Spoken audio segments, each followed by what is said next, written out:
for having me here today. Really appreciate big global brains coming to help out little old New Zealand. So thanks for that. You're welcome. You're you're welcome. you're in Denver at the moment. The bubble's safe. The bubble's good. How's the Colorado mafia going? It is, we've moved from stay at home to safe at home, still trying to abide by some good, healthy social distancing and just smart common sense about how we interact with each other, while still trying to keep, everyday life going. It's a tough balance, I'll say that. There's If you're in certain types of services, you're kind of stuffed if you're locked out of if you're at home, and then simultaneously when you're in a certain type of, I guess, traditional behind a screen in businesses, a lot of people have millions have seen this whole new world of working of virtual and Microsoft Teams and Google Hangouts and whatever. From all the people that, I mean, you're in the marketing sort of space, so this tech stuff's probably not the craziest thing. What's been the most interesting thing you've seen in terms of, I guess, traditional businesses have to pivot in this last sort of 6 weeks that it's kind of really surprised you? What's something that sort of jumped out at you?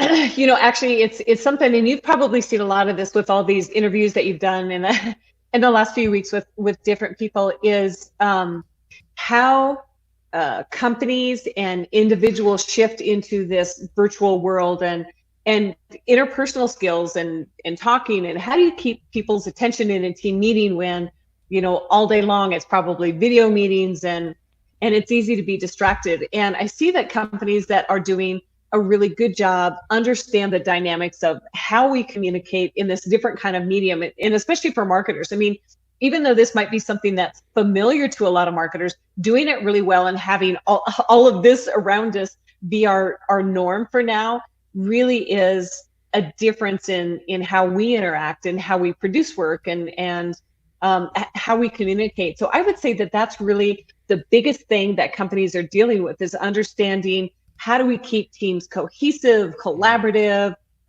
innovative, moving forward, representing the customer when we're not face to face, because that really changes a lot of dynamics of things. Yeah, they talk about, when you get, I think it's the 21 days or something, you get like a new habit and new sort of human behavior. Marketing's always, been driven off, how humans interact and behave, and Mhm. in a weird way, it's almost a massive marketing challenge, because almost the whole paradigm shifted of, if human behavior changes, marketing needs to change, like exactly Yeah. to your point before. What do you think the biggest challenge for marketing is now? I've been talking about this idea of pre-COVID PC, after COVID AC. How do you think marketing will change its approach to its strategy around, better engagement with new human behaviors after this? Like, how do you think this whole thing rolls out in terms of a marketing sense? It's a good question, and I'll tell you what I hope to see, and I've started to see this with some companies, is that it's really accelerated the things that marketing has needed to change in the first place.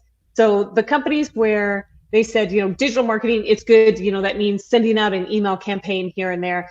This whole situation has really accelerated everybody's focus on moving toward digital transformation. Now, we as marketers know that this has been the thing for the last 20 years, but leave it to the year 2020 to really drive it home and say, no, no, no, we're not kidding. Like it really is now or never. And I would say for marketers, the one thing that they really have to understand, that a lot of them have struggled with during this time, is that they don't really have an idea of what their customer journey looks like. And now that it is more digital, it doesn't mean it's always going to stay that way. And I can see some marketers that really need to take notice and pay attention to, after all of this is over, is how do you really start to balance that digital experience with the offline experience, and make sure that it all connects. Because really what people still want, it doesn't matter if it's digital or offline or how it connects, is that they want an integrated experience that responds to what it is that they need in the moment, and one that's really different and unique, and gives them a little bit of surprise and delight. And I think that's something that marketers really forget about. Now, surprise and delight doesn't have to mean something, funny, like something popping out of a birthday cake or something like that kind of surprise and delight. But just based on what matters to your audience, what is it that they would love to see that helps them in whatever they do that they wouldn't expect normally? Because companies don't often think of their customers to that degree. Yeah, and a lot of different businesses, marketing sometimes, pushed to the side as kind of a whatever. But then in Yeah. situations like this, it was quite really interesting seeing that without businesses operating, brands still needed to be talking, but what were they talking about? What was the messaging? Were they trying to push or sell or build brand, or get more empathy with your customers or whatever? So in a weird way, it's been kind of probably some of the trickiest logistical marketing challenges to try and tell a brand story remotely when literally every single staff is everywhere. So I've been quite interested. These people like buying B-rolls here, chuck some soft piano music over there, pull in a voice thing from there, chuck in an animation over top there, package it all up, craft it to the narrative of the legacy of the business being for 50 years, serving the people and whatever. But what was quite COVID, yeah. COVID, and then I kind of thought, well, if everyone does, have you ever seen a documentary called Push Pause Play? No, I And haven't. it's basically talking about the art of creation when it gets to a point when everyone does the exact same thing, it just whittles away creativity to blah, and nothing actually stands out because everyone just does the same thing. And it was really interesting because what I kind of felt was people saw this thing coming. No one really got shit lined up. It then happened, and everyone went reactionary and did the exact same thing. And so then I think there was even like a trolling YouTube video that compiled all the different Yes. things. And I saw that and I was like, this is what happens when everyone be's reactionary to the moment instead of proactive to what is potentially coming ahead. So now, like New Zealand, so we've just gone, from level 4 to level 3, and then we're going to go 3, 2, and we work our way down. Do you think marketers now are going to be taking a similar approach to how they think about their brand story as things scale down, or going back out or trying to get back into business? Like, how do you think that marketers are going to kind of approach this next sort of tiering or system to try and get the wheels back turning? Well, I think we're going to see two different types of marketers. What you just described, to be honest, happens every single day in marketing. Marketers will look at a company, and say, wow, I love what they're doing. And instead of really understanding what made another company's message or experience or whatever they did different and unique, they just like literally copy and paste it into their own work, and it comes off looking ridiculous. And I know you've seen a lot of what I've seen, just really ridiculous communication coming out of brands right now because marketers don't know how to be creative, and creative, particularly in a time of chaos and in a time of crisis, to understand what that looks like. So when we talk about what marketers are going to do going forward, I think there's going to be a fair amount of them that are still really scared and are so afraid that they're going to offend somebody or say the wrong thing or come across as insensitive, that they are going to stick to this narrow line that's boring, that's the same thing that everybody Safe, else yeah. is saying. Yep, exactly. Safe, risk-free. They don't want to ruffle any feathers. And they're vanilla oatmeal, and they're, to be honest, completely forgettable.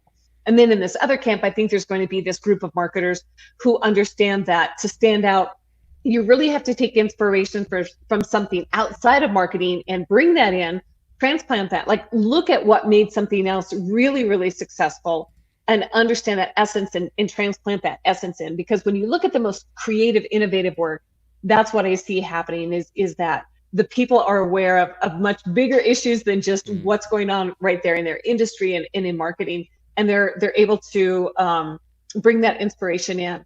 I was talking to somebody yesterday actually, and they were telling me about a program that they developed for one of their clients right now to help them because their business is very in person, and so they're saying, how can we look at connecting people in a way that makes people feel safe going forward?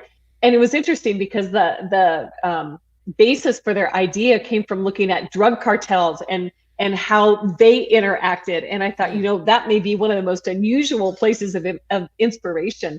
But when you look at the marketers and what they're doing, that's what they're doing, is that they're looking for that inspiration completely outside of marketing, outside of their industry, whatever it is. And those are the ones that we're going to remember because they're new and fresh and different and really great ideas. Yeah, it kind of brings up a good point, Carl. It's almost like offense. I think of sports. I'm always, offense and defense. There's always going to be like handbrakes up, let's play it Yep. safe, and there's going to throw the hammer down, put the gas in, and try and be brave. The same thing is happening at the moment with leadership, right? And like Yep. boards of how they, now you talk about digital transformation. It's almost been like forced by a gun to their head to try and transform the businesses to this new way of working, this new system, cloud, all these other things. When it comes to um, old defensive leaders with offensive marketers, and then you're going to have offensive leaders with defensive marketers, and it's going to be this Yep. this tango not internally, because I'm imagining if we're in offense, it's like it's a new world, let's push, let's go. How do you think that tension is going to end up playing out from a client side, from agency side, and actually getting things out the door? Because there's going to be a lot more dynamics in terms of production, creativity, and marketing moving forward, right? Yeah, absolutely. And I think a lot of that tension happens when either side, whether it's marketing, the client, the executives, they don't have a clear understanding or expectation of what marketing is and what their role is in the business. Because, and you touched on this a little bit ago. There are plenty of companies and executives who see marketers as what I call do me teams. Do me a brochure, do me a landing Yeah. page, do me a newsletter kind of thing. That's Yeah. not the least bit strategic. So if we look at this as in, let's really have a common definition of what marketing is and what we expect marketing to do.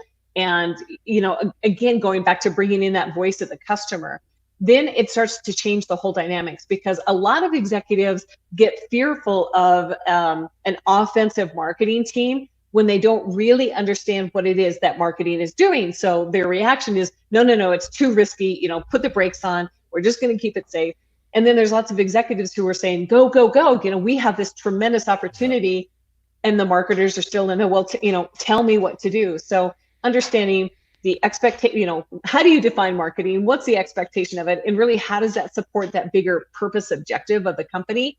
Then you start to bring people all into that same story, and everybody understands their role as a character in that story.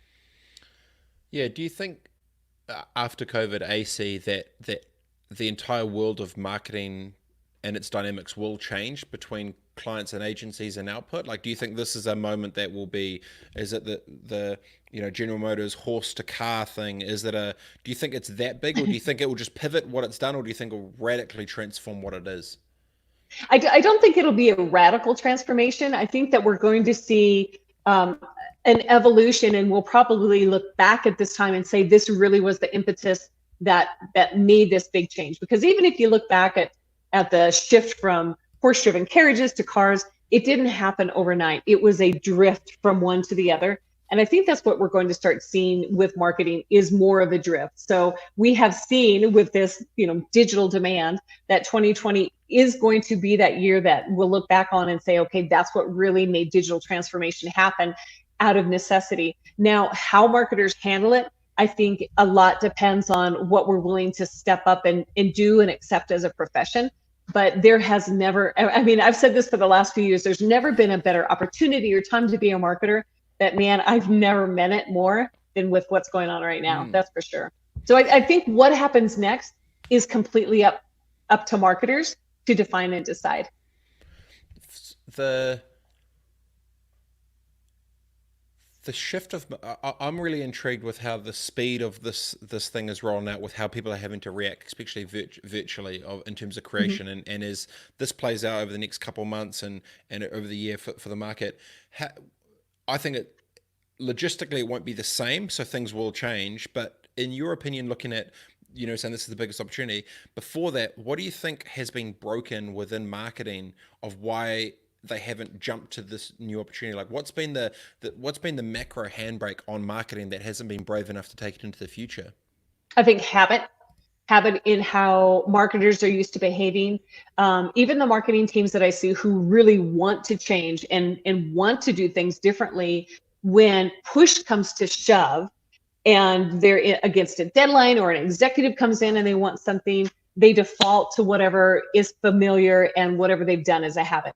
Well, now we've seen with everything that's gone on, you just can't do that. And so unless marketers and executives have a clear vision of the future and what they want it to look like, then again, marketers are going to default to what they've always done in the past, or just spin their wheels in the midst of all this chaos. Because we are going to work our way out of chaos slowly. And I believe that this drift from one to another is very much going to be defined by the language that we use to talk about what it is that we're doing. And if we've ever had an opportunity to start to change that conversation and how we look at marketing, it's now because we can change the words that we use and we can drift that conversation a lot faster. And that's what I would love to see, and that's what I'm excited about looking at the AC time as you talk Yeah. about it. The Yeah, it's always almost going to be a byproduct of the bravery of marketing is going to be yeah. led by the bravery of the organization. So the leaders at the top, you hope they go into offense to be able to push it even more. The moving into this AC world, what's the gap right now that you see in the landscape with like one of my predictions I was thinking about as soon as it was going to be lockdown, I was like, there's going to be a shit ton of more, live music, DJ sessions, creativity, and artists are going to be locked in rooms and have this wave of creation. Then I was going down to, there's going to be more bored people at home doing TikToks, all these other they're quite predictable things, which is human behavior. Out the back of this, what type of consumer habits around either consumption or of content or whatever are you kind of seeing pop out at the end of this? Do you think will be humans and public will be craving different things, or like what are you what's your take on consumption habits over this next little bit? I think, to be honest, I think the consumption habits are going to be very different depending on where in the world that you are and what you're like naturally. To be honest, I think Americans are going to go right back up to high consumption. I think they're going to have a short memory, a short attention span, and I think that's just how Americans are wired, and that's where they're going. Not to say that there aren't a fair amount of either individuals or teams or brands who will behave significantly differently, but I think that as a whole, that's what will happen in the U.S. And part of that is because they can now, but part of it is also because that kind of consumption drives an economy and looking at it from that point of view. But I think we need to be very careful about the difference between just consumption and spending money to invest in something that delivers an outcome for the longer term. I think there are other countries in the world that are smarter about how they'll come out of this, whether it's consumption, whether it's how they treat the environment as part of the business, whether it's internal, how we all communicate as people, whether it's teams inside a business or my neighbor and me. I think it'll really vary. I don't think that we can say specifically one thing or another is going to happen, and people might surprise us too. I think, yeah, humanity always surprises it at all times. I've even just through this whole thing, like some of the stuff you see, like holy shit. I mean, nothing surprises me at this point. When you look at your role within it, obviously, speaking and you've got the author stuff and you're doing this outsource CMO. The idea of outsourcing, what's your sort of headspace on when it comes to brands going in-house with their own agencies or outsourcing to traditional? Do you have any thoughts on potentially where you think the role of agencies might actually shift and morph over this next 5-10 years? I think that whether or not a company uses it internally as their own, in-house group or externally, I think it depends on what the company's objective is. One of the things that I love about seeing companies that use outsource agencies is they are able to bring together a lot of different experiences, a lot of different types of projects, a lot of different perspectives by working with many companies that you don't get when your team is all in-house. And I think that's one of the strongest values that I see agencies bring to a brand, is that their ability to say, here's what we're seeing across the landscape. Here's really what you need to consider. Here's what we tried in this situation. Here's how it turned out. Maybe we could tweak it and use it this way here. And I think companies that are looking at bringing everything inside with the guise of cost savings or efficiency, I think they lose, a tremendous amount of intellect and, back to inspiration and potential by not bringing in some of that outside perspective from an agency. Yeah, the balance of some a friend was talking to me about. She said, in a certain business when they tried to do it, they're like, oh, stuff it. We can just we'll get one person to lead it. What ended up happening is they had a whole bunch of people in ops, and then one person in the corner that was the creative. And without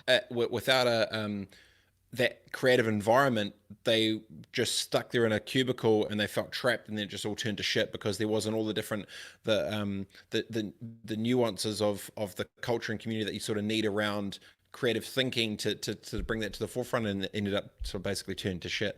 But so it was like Well, and you never have a credibility inside a company like you do if you come from the outside. yeah. So there's also that, the credibility of where great ideas come from. Like at the end of this coming into AC, where do you think the biggest like shift in dollars is going to move within marketing? Do you think it will, like, where do you think the money, where do you think a bunch more money is going to go into in the next 12 months for I think, brands? to be honest, I think it's going to be content and content marketing programs, because if we look at what has happened, now is not the time to do traditional advertising, pushing your brand, pushing your product. It's really more about helping your customers by answering whatever questions that they have. And the way that you do that, and you do it effectively and help them across this whole span of their customer journey, is through content marketing, because that's your real opportunity to build that relationship earlier. It helps in the sales process, by having a better educated customer earlier in the process. It helps during the decision making. It helps with customer retention. And I know I've seen brands during this time who have really gone gangbusters with content, whether that's more publishing on their blog, maybe that's videos, whatever that content format is. They've really seen this as an opportunity, this is how we engage with our customer base, with our audience, with our bigger community, is through content. And I think that we will see an increase in that in the next 12 months. In the PC pre-COVID, where were you most frustrated with seeing millions and millions going down the drain? Like, what were you looking at and you were like, this shit's whack? Like, what was the thing that sucked? It's I think I've seen it my whole career, and that's brands who are just constantly push product. And here's what I sell, here's what it is, here's the features, here's the benefits, and just like, how much more can you throw up brand content and product content and things like that without ever a true consideration to what matters to your customer, and making whatever marketing that you do truly customer centered. And I really do hope that this is a big departure from that, and that we start to see that that brands have become more sensitive to say, okay, there's this disaster. We can't just push ourselves in our products. We do have to be a little bit more sensitive. I hope that part carries over, and that we can put some of that awfulness behind us, and really make the work that we do truly customer centered. Yeah, the copy paste. Here's the product. Buy this thing. World is probably done. And even just after this, I was talking to someone yesterday, and they were questioning whether there'll be a new way people look at glamour, because a whole bunch of these influencers have been super quiet, stuck at home in their pajamas for this last 6 weeks, and then actually people realizing, is that the real world? Is this like, I think they know it's that I don't know if it's the Kardashian effect's the right word, but that whole thinly veiled Instagram copy paste bullshit, I think it's seeped through that's maybe not the reality of the real world. So I'm wondering, exactly to your point, Carla, is around, what's I call it story behind the story. Like, how do you get depth with the thing? Don't just show me the product, show me the thinking of how they created the art to make that thing. Show me the story behind the person that does it by hand. Show me the, story behind the story. And it's a great marketing opportunity, but at the same time, the idea is one thing, execution's another. You hope they can be sort of brave enough to get there. But I think that'll depend on what customers demand. If customers go back and want the shiny influencer, then that's what will happen. But I do think that our expectations of what an influencer or a brand, however, if it's an individual or a company shows up, I think it is going to change. And when we're all at home for this long, and we know what real life is like, it's salt in the wounds, and it's just the authenticity isn't there of the highly polished influencer, and that means that we don't trust them, and trust is going to be huge right now. Yeah. Do you feel that, like, what's your take on the influencer landscape? How it's evolved, and where it is right now, and where it's going. Well, I work in B2B, so I can't speak so much to the consumer side. But I think in B2B, that because it takes such a long time to close a sale, it's been harder to game the game, I would say, because buyers look so much at influencers and what they're doing and what they're talking about, and there's time to see how things play out. Where in a consumer side, I don't think people have that long of an attention span from purchase to purchase kind of thing. But I think in the B2B world, there's a lot that stays steady that perhaps won't be changed as much as definitely I think will happen in the consumer world. Yeah. We had a big, we still have the issue in New Zealand. Obviously, we're a small country, a couple million people, but you know, I did a tally, and about 70% of all New Zealand's influencers had actually just kind of bought their followers, and then they were leveraging that to the brands. And my friends were running some of these brands, and I said, I was like, not only should you not pay them, you should sue them for fraud. Yeah, absolutely. And then it's sort of been bubbling on doing its thing. But why I kind of got really passionate about it is because friends of mine who who have presence in the community and these micro sort of crew, like they do amazing products and services for, and this is the way they make a living. It's devaluing a great asset that they have to the market by having a whole bunch of this fake glamour copy paste bullshit with people going around and kind of screwing brands, and I still haven't felt like there's been a balance yet within the influencer space of like a authentic influencer charter or a set of 100% guidelines that all agencies have to do. And in New Zealand, the issue that we had is brands were trusting agencies that represent the talent, trusting the agency, but the agency isn't going to validate and sense check those numbers, because then why would they if they're all of a sudden only going to get 30% instead of 100% because the rest of it's been forged, right? So there's just this weird tension, and the brands trust the agency, but the agency, it's not in their best interest to do it. So I'm kind of sitting there like, guys, this is fraud. What are we doing here? Like, and that's spot on. But I think we have the responsibility, even as marketers and brands, we have to be good consumers of whatever it is that we're buying. If we were buying a car, we would dig into it much more than we would, than we do a lot of the consumers that we work with, or, influencers that we work with. So we have to look at, how do we spend money in other parts of our lives? And are we using that same kind of rigor and protocol with how we spend the money of the companies that we work for? And I don't know about you, but if I didn't have any idea how to buy something, I wouldn't just throw money at it out of a cannon and like cross my fingers and think, I hope that works okay. But you look at plenty of marketers do that.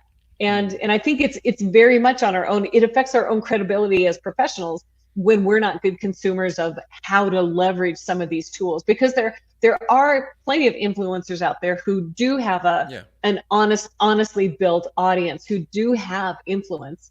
But when you cloud it with people who are just buying them, and it's really looking at, are we impressed by the numbers of the followers, or are we impressed by the engagement and true influence of the people? And I think that's where people get hung up and kind of starry-eyed with the influencers and don't use good judgment. It's the living for likes thing as well. And when we're doing a whole bunch of video production stuff, I remember someone said, I said, what's the goal of you trying to do here? They're like, we want views. I was like, is it views or is it the action off the content, right? And it's like, what do you mean? Like we want this to go viral. And I'm like, okay, well, let's say viral is never a goal. Yeah, it's like, okay, cool. But I was like, let's say one video has 100 views. Would you say that's success? And they're like, oh no, shit no. I was like, okay, well, what if that 100 views was selling a Lamborghini, and 2 people out of that 100 came in and then dropped it? Would it still be a success? He's like, oh yeah. I was like, so the number lies because you're not asking the then what for what you're wanting it to do specifically. It needs context, or it just becomes this like, it's a flipping number. It's like, make it go viral. It's like the do me, yeah. Do me a logo. Do me a brochure. Yeah. Make me go viral. It's like, holy shit. Yeah. Jeez. So yeah, I hope, we'll see. I mean, humanity always gets hopeful for awesomeness, but somehow a bunch of Muppets still just keep doing dumb shit. I don't know. It's just like, I totally agree. They get away with it. That's why. We'll stay radically optimistic. I was going to ask in New Zealand with this, basically speaking, every single conference got cancelled for basically the entire year. Celebrity Speakers, which does all the main bookings and stuff, they've now launched Mentor Me, which is like a digital sort of mentor advisory sort of service. In your world, obviously you were speaking a lot of different conferences and stuff. How have you pivoted your own space and strategy with how you approach commercialization of your skill set now that everything's virtual? Like what's your headspace been at for this this sort of change with the landscape around With the events? lens. Yeah. Well, some of the events that I've been booked for have moved from, the big stage to virtual. So it's shifting how I give keynotes. It's not going to be a 35, 45-minute keynote like you and I are, where it's just me with a talking head. I look at how do I add the entertainment value that helps with the education level that leaves everybody, the event organizer, me as a speaker who's trying to help my audience, and the attendees walk away going, well, that really was worth sitting in front of my computer for however many minutes, because it's an entirely different experience. So I look at how do I shift to the virtual world in a way that has a different kind of experience and more meaning. Some of the other events that I've been booked for have moved to the fall, and some may end up in the next calendar year. The other thing that I've done is that I've had, for me, I've had a lot of interest in going deeper into the things that I talk about into workshops. So it's been a great time for me to really go out to my audience and say, as I break this up and put it into workshops, how do you want to see it? What would be most valuable, and even prioritizing it? Because what I would have done even just 2 months ago is probably different in priority and what I cover for content than it is now. So I look at the different ways to slice and dice the content that I talk about and deliver it in a way that's most helpful to people right now. Well, yeah, because I've been looking at a whole bunch of all the different conferences that have just flipped to the cloud and whatever, and I'm sitting there thinking, I don't know if they don't take more of a creative approach to the delivery of that content, the engagement's going to be as high. It's Oh yeah. people will spend $5,000 to go to a conference in person when they could live stream it at home for free. It's like, why are they going? It's the connection, it's the intangibles, it's the curation, it's the nuance, it's the touch, the feel, it's all that stuff. Yeah. And then kind of to what we were talking about before, Carla, was like, how do you virtualize culture and care and depth and engagement through a screen when you're not there? I think that there's hooks in there, which I don't know if it's a human behavior thing or if it's a marketing issue, whatever it is, but exactly, it's a great time to rethink engagement in virtual spaces, right? Yeah, and I think it's also how we engage those audiences and spark the opportunity for the bigger conversations. Now, in a traditional event, it happened in the hallway. It would happen in happy hour after the day's speakers or dinners or however it would play out. So now we're looking at how do you spark those bigger conversations now? Where do those conversations go? Do they go online? Do they go to Zoom rooms after a session? Is it one-to-one? People call me, we email. Where does that all go? That to me as a speaker is an important thing to think about as we look at bringing up the level of engagement, of participation, and really of resonating with the audience, so they keep thinking back to whatever it is that I talked about or other speakers talked about, so that they can take what we taught and actually put it into play. Yeah, I was talking to a CEO of this one company, and he absolutely hates working remotely because he's an energy person in person, and he can't get the nuances of reading people or reading the room, or he just absolutely hates it. But then I was also thinking, well, if we're all in virtual, there's going to be the new weapons that will be able to dominate in this virtual world with the different little trinkets they put in to create that engagement. I guess it's putting a good filter of talent across all of the different speakers. Who can step up to the plate to be able to do those different things? Is it a randomized random pop-up Q&A with someone in the crowd, or whatever it may be? What are you most fearful of after Corona, AC? What are you most fearful of in marketing? You know what? I am a perpetual optimist. And I can't say that there's a lot that I fear, or I'm also not somebody who focuses on the downside. So I can't say that there's things that I consciously fear. I think there's things that I'm just proactively disappointed in, because, like we talked about, I think there's still a tremendous number of marketers who are going to stay in the old world of marketing and just keep beating their head against the wall. And they don't understand that unless they have this vision of the future for what marketing looks like, they're always going to be stuck in the past or still in that turmoil of chaos of the present. And that to me is really disappointing. But fearful, I can't say that there's anything that I'm really genuinely fearful of. And what are you most excited for? If you're a perpetual optimist, what are you most optimistic about? I think I am optimistic that there's a lot about how we've either done marketing or done business that we're going to scrape away, and we're going to start looking at rethinking how is it that we do things, how is it that we look at the work that we do, and how can we really rethink the impact that we can have in the lives of our customers, and how do we start to raise that value that we've always said is really important, but we haven't necessarily done. Good points. If people want to check out you, your website, or bits and pieces, where can they go? What can you do to be able to check out you and your work? Absolutely. My website is carlajohnson.co. There's no M, just .co. I'm very active on there with my blog, and you can also connect with me on LinkedIn. I always love that. On Twitter, I'm at Carla Johnson, and on Instagram, I'm carlajohnson.co. Just like that. I really Just like that. appreciate the time. It's cool getting a global, I guess, bigger macro perspective on where the marketing world is, and it's kind of comforting knowing there's quite a similar alignment in terms of where it is in New Zealand to there. So when there's no reason we can't be up to pass. I'm pretty feeling a bit more Absolutely. positive. So I really appreciate your Good, time. good. I'm happy. Good. Well, I really enjoyed our conversation. Thanks so much for the invitation to be a part of this. For sure. Thanks so much, Carla. Have a good one. All right, take care. You See too. ya. Bye.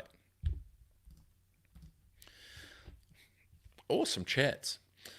Yeah, the marketing side of watching how this whole thing's gone is it's been definitely pretty interesting. I have been intrigued, excited. I don't know if excited is the word, but I've definitely been intrigued just by seeing the different brains that exist. And like in America, they've got hundreds of million people, lots more money for marketing, and even just seeing some of the same rules apply to a big market or a small market, from the States to New Zealand.